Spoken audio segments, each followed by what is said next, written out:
हाय मेरे प्यारे छात्रों, नमस्कार। एक बार फिर से स्वागत है आप सभी को मेरे चैनल जुगनू राज पे। आज हम इस वीडियो के माध्यम से थेल्स प्रमेय को कराने जा रहे हैं। जो अक्सर देखा जाता है कि बिहार बोर्ड में जो है ना थेल्स प्रमेय का विलोम पूछ दिया करता है। तो हम यहाँ पे थेल्स प्रमेय की बात करें। देखिए, सबसे पहले हम कथन को लिख रखे हैं और जिस तरीके से कथन जो पूछता है उस कथन को लिखें।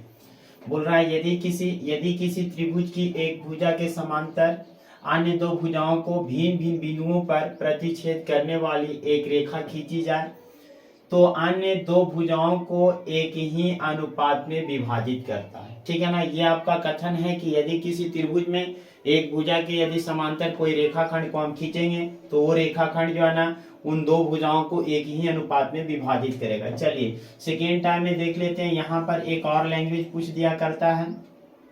बोलता है सिद्ध करे कि किसी त्रिभुज में एक भुजा के समांतर खींची गई रेखा त्रिभुज की शेष दो भुजाओं को जिन दो बिंदुओं पर प्रतिच्छेद करती है उन भुजाओं को एक ही अनुपात में विभाजित करते हैं। देखिए, कथन का चाहे जिस रूप में हो बट सभी का सेंस एक ही जैसा होता है।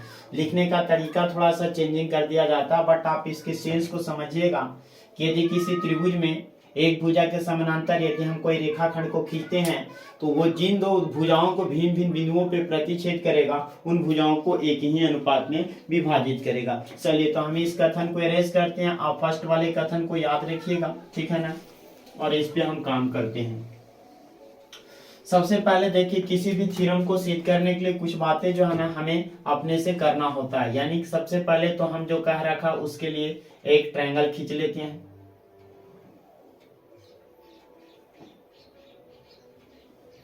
चलिए, ये हम ले लिए हैं त्रिभुज और इस त्रिभुज का नामकरण कर सकते हैं ए बी सी। साथ ही साथ इस त्रिभुज में जो है ना एक भुजा के समानांतर मान लीजिए बीसी के समानांतर एक रेखाखंड खींचे हैं क्या डीई, जो प्रश्न के अनुसार है। हमने इसमें अपने मन से कुछ नहीं किया। तो सबसे पहले लिख लेंगे यहां से दिया है। ये बहुत जरूरी है कि क्या दे रखा लिखेंगे। त्रिभुज ए बी सी में त्रिभुज ए बी सी में जो है डीई समांतर बीसी है। बस इतना, इससे ज्यादा कुछ नहीं लिखना। सीध क्या करना है, सीध करना है कि यदि ये भुजा जो है ना जिन दो भुजाओं पे प्रतिच्छेद करा पूरे त्रिभुज की भुजाओं को एक ही अनुपात में बांटेगा। यानी हमें प्रूफ करना है कि एडी वाई में डीबी बराबर में ए वाई में ईसी। ठीक है। अब यहाँ पर इसे सिद्ध करने के लिए क्या कुछ रचना करने की आवश्यकता है? यदि है तो उसे हम रचना करेंगे। लिखेंगे रचना। ठीक है ना। रचना में क्या करना है सो जरा समझिएगा। लिखेंगे त्रिभुज एबीसी की त्रिभुज एबीसी में डी से डीएम लंब एसी तथा ई से ईएन लंब एबी खींचा। ठीक है। सबसे पहले जो हम रचना किए इसको लिख लेते हैं। यानी यहां से हम लंब यहां खींचे हैं, ये आपका यहाँ पे बन गया जाकर के 90 डिग्री और इसका नाम दे दिए एम। और यहाँ से लंब यहाँ खींचे हैं और इसका नाम दे दिए एन। ठीक है ना, 90 डिग्री का एंगल। सेकेंड टाइम में यहाँ पर एवं जो है बी को ई से तथा सी को डी से मिलाया, है ना। ये आपका रचना हो गया। और तब जाकर के हम चलेंगे प्रमाण में। ठीक है, प्रूफ करने की ओर या उत्पत्ति लिख करके हम आगे की ओर बढ़ेंगे। चलिए, तो जो रचना किए इसको थोड़ा सा और आगे बढ़ाते हैं। बी को मिला देंगे हम किस से ई से, बी को मिलाएंगे किस से ई से, और सी को मिलाएंगे किस से तो डी से। तो इस तरीके से आपका यहाँ देख सकते हैं कि कुछ आकृति जो है ना ऐसे बन जाएगी। अब इससे रिलेटेड हम कुछ बातचीत कर लेते हैं। आप यहाँ देखिएगा कई को त्रिभुजे बट गए, बट हम यहाँ पे एक आधार पे काम करेंगे, यानी कि यदि हम आधार बनाते हैं यहाँ से ए बी, ठीक है ना, ए और बी, तो इसमें बहुत सारी बातें निकल करके आती है। ट्रायंगल कुछ आपका इस तरीके से है, यहाँ पे डी है, यहाँ आपका ई है, और साथ ही साथ यदि इसको यहाँ से मिला देते हैं तो आपका जो है एक और ट्रायंगल बन जाता है बी डी ई, और ये आपका यहाँ से लंब है अर्थात डी एन। ठीक है मेरे छात्रों, तो इसी बात को समझिएगा, डायरेक्ट हम यहाँ पे हल करेंगे। देखिए आपका ये ट्रायंगल जो है ना, ये ट्रायंगल और साथ ही साथ यहाँ पे एक और ट्रायंगल इधर बन रहे हैं, यानी कि ट्रायंगल तो कई एको बन रहे हैं, बट इसमें हम किसी खास त्रिभुज में काम करेंगे। प्रमाण में जब हम चलेंगे तो लिखेंगे त्रिभुज ए बी सी, यानी कि ए बी सी नहीं, ए डी ई, त्रिभुज ए डी ई तथा त्रिभुज बी डी ई में चलेंगे। त्रिभुज ए डी ई तथा त्रिभुज बी डी ई में चलेंगे तो आप देख सकते हैं कि जिस त्रिभुज ए डी ई और बी डी ई की बात करें वो मेरा ट्रायंगल ये है, ठीक है ना, और नीचे आपका जब बी डी ई की बात करें आपका ट्रायंगल ये है। तो सबसे पहले यहाँ पर इस ट्रायंगल का एरिया निकालेंगे। तो ये देखिए त्रिभुज जो होता है ना, त्रिभुज चाहे जो भी हो, त्रिभुज का क्षेत्रफल, एरिया ऑफ जो है ना, एरिया ऑफ ट्रायंगल की बात करें, एरिया ऑफ ट्रायंगल की बात करें तो हाफ इंटू होता है बेस, यानी कि आपका जो है ना आधार हो सकता है, बेस हो जाएगा, और इंटू में क्या होता है, इंटू में आपका हो जाता है हाइट हो जाता है। ठीक है, तो यहाँ पे 1/2 गुणे आधार गुणे ऊंचाई होगा, और इस पे यदि हम ये ट्रायंगल की बात करें तो यानी कि एरिया ऑफ त्रिभुज ए डी ई, ठीक है ना, बराबर हाफ इंटू आधार क्या बनेगा, तो आधार आपका बनेगा ए डी, और ऊंचाई क्या बनेगा, तो ई एन हो जाएगा, यानी कि ए डी गुणे में आपका ई एन प्राप्त हो जाएगा। ठीक है, इसी तरीके से यदि ये ट्रायंगल की बात करें, एरिया ऑफ त्रिभुज बी डी ई बराबर हाफ इंटू, और इसमें हम इसको आधार बना रहे हैं, किसे आधार बना रहे हैं यहाँ पे बीडी को, आधार किसे बना रहे हैं, बीडी को, क्योंकि आपका टोटल ए बी पर लंब है और ए बी का ही पार्ट है बीडी, ए बी का ही पार्ट क्या है, बीडी। तो यहाँ पर हम आधार यदि बनाते हैं, यहाँ पे बनाते हैं बीडी को, तो इसका हाइट फिर से आपका ई एन हो जाएगा, क्योंकि बीडी का बढ़ा हुआ ही भाग है आपका ई एन, तो यहाँ से हम ले सकते हैं ई एन। ठीक है, तो हम इस चीज को इस तरीके से एक एक करके ना लिख करके डायरेक्ट एक ही जगह पे ले सकते हैं। यहाँ पे हम लिख रहे हैं, थोड़ा समझिएगा, एरिया ऑफ त्रिभुज ए डी ई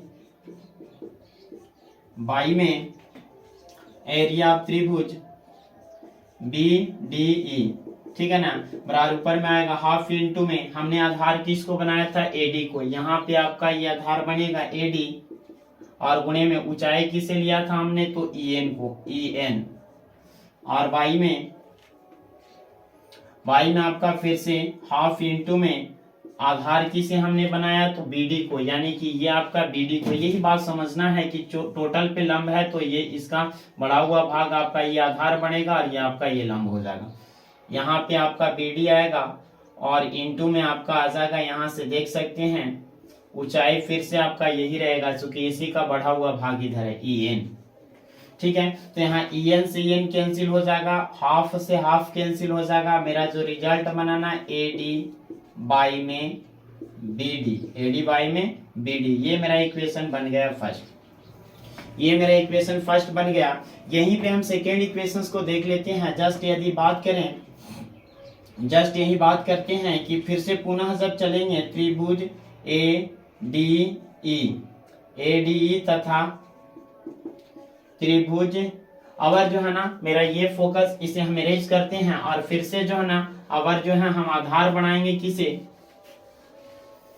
यदि आप इसको समझे तो आपका ये ट्रायंगल इस तरीके से है, ये ट्रायंगल इस तरीके से कुछ है, ठीक है ना, तो यहां से इसको, या फिर आप इसको थोड़ा शॉर्ट कर सकते हैं, ये आपका ट्रायंगल ऐसे बनेगा, यहां से इसको मिलाएं, ये आपका ए हो गया, ये आपका जो है ना डी हो गया, और ये ई हो गया, और इसको हम सी मानते हैं। यहां से आपका जो है ना डीएम लंब है, डीएम क्या है, लंब है। तो यहाँ से आप ऐसा कर सकते हैं 90 डिग्री। तो यहाँ पे अगर जो हम बात करने जा रहे हैं ना, यानी कि त्रिभुज चल रहे हैं ADE तथा त्रिभुज, ये ट्रायंगल में देखिए, ये ट्रायंगल की बात करें, ठीक है ना, ये ट्रायंगल की बात करें। यहां से अभी जस्ट किए थे इस ट्रायंगल की बात, बट अगर जो है ना इस पार्ट की बात करें, यानी त्रिभुज CDE में, और जब इन दोनों ट्रायंगल में चलेंगे तो देखिए यहाँ पे एरिया ऑफ, यदि बात किया जाए एरिया ऑफ त्रिभुज ADE की बात किया जाए, और बराबर में आपका आएगा हाफ इंटू,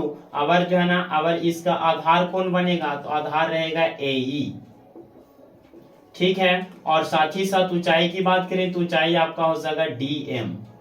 तो यहाँ पे आपका जस्ट अगर जो इसी ट्रायंगल की बात करते हैं, ये ट्रायंगल की बात करते हैं सेकेंड पार्ट, यानी कि जब इसे हम आधार बनाते हैं, तो एरिया ऑफ यदि बात किया जाए त्रिभुज DEC का, ठीक है ना, या त्रिभुज CDE की बात किया जाए, तो यहाँ से आएगा हाफ इंटू में, अभी हमने आपको बताया थे कि आधार बनाएंगे किसको, EC को, तो चलिए EC को लिख दिए।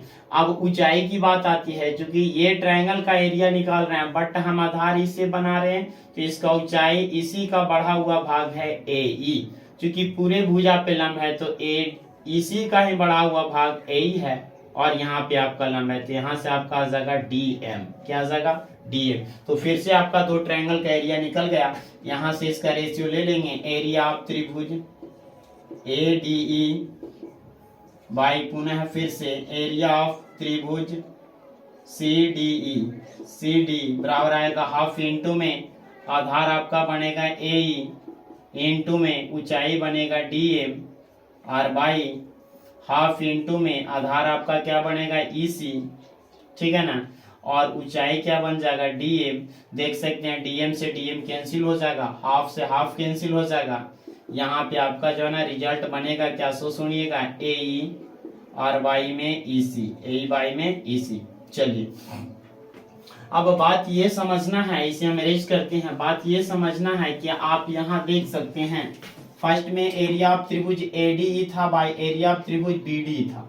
यहाँ एरिया ऑफ त्रिभुज AD है और यहाँ पे CD है।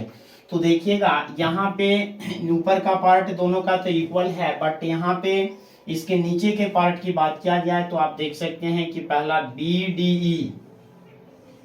BDE और दूसरा में आपका जो है ना CDE। यहाँ लिखेंगे एरिया, लिखेंगे क्योंकि एरिया ऑफ त्रिभुज BDE बराबर में एरिया ऑफ त्रिभुज CDE बराबर इतना और इतना बराबर होगा, क्योंकि ये दोनों एक ही आधार DE के एक ही, क्या लिखें, एक ही आधार D पर एक ही और दो समांतर रेखाओं DE और BC के बीच स्थित है, ठीक है ना। तो इतना जो लैंग्वेज ना, ये मूल लैंग्वेज है जिसे हमें पकड़ करके रखना है, क्या कि ये दोनों ट्रायंगल का एरिया बराबर हो जाएगा, यानी कि ये एरिया, ये ट्रायंगल का एरिया और ये ट्रायंगल का एरिया। चूंकि ये ट्रायंगल का एरिया इसलिए इक्वल हो रहा है क्योंकि ये दोनों जो ना, ये समांतर रेखाओं के बीच स्थित है, और दो समानांतर रेखाओं के बीच एक ही आधार पे बने त्रिभुज का क्षेत्रफल आपस में इक्वल होता है। तो हम यहाँ से फटाफट क्या करेंगे, देखिएगा एरिया ऑफ त्रिभुज में क्या लेंगे, ADE और वाई में एरिया ऑफ त्रिभुज CDE और BD, ये ट्रायंगल को हटा करके हम यहाँ पे ले लेंगे एरिया ऑफ त्रिभुज BDE, ठीक है ना। और इसके साथ चल रहा था AE और बाई में क्या चल रहा था EC, ठीक है ना। ये मेरा इक्वेशन बन जाएगा सेकेंड। अब मेरा समीकरण फर्स्ट और समीकरण सेकेंड को यदि आप देखें तो इसका दायां पक्ष जो है ना, यानी कि बायां पक्ष जो है ना इक्वल है। समीकरण फर्स्ट का बायां पक्ष है और समीकरण सेकेंड का बायां पक्ष है, तो हम यहाँ पे डायरेक्ट लिखेंगे समीकरण 1 तथा 2 से, समीकरण 1 तथा 2 से आप लिख सकते हैं, क्योंकि ये दोनों पार्ट इक्वल हो गया बायां पार्ट, इसलिए इतना बराबर इतना हो जाएगा। यानी आप लिख सकते हैं कि AD बाई में आपका प्राप्त हो जाएगा BD बराबर में AE बाई में क्या हो जाएगा EC।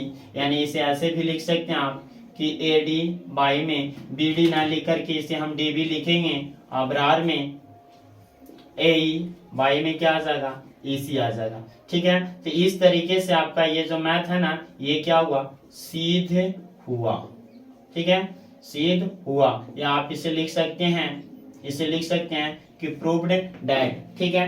तो आप इससे क्वेश्चंस को सही तरीके से समझिए। काफी ज्यादा हमने लॉन्ग नहीं किया, बट बहुत ही शॉर्ट में इसे हल करने का प्रयास किया, ठीक है मेरे दोस्तों। तो इस तरीके से आप इस क्वेश्चंस को एक बार जरूर समझ लीजिएगा, देख लीजिएगा, स्टेप बाय स्टेप दिया है, सिद्ध करना है, रचना और साथ ही साथ प्रमाण। प्रमाण में हमने किस तरीके से काम किया आपको समझा रखे हैं, तो इस बात को देखिएगा, ठीक है। तो इस वीडियो को देखिए, लाइक कीजिए, शेयर कीजिए, ठीक है। Bye bye.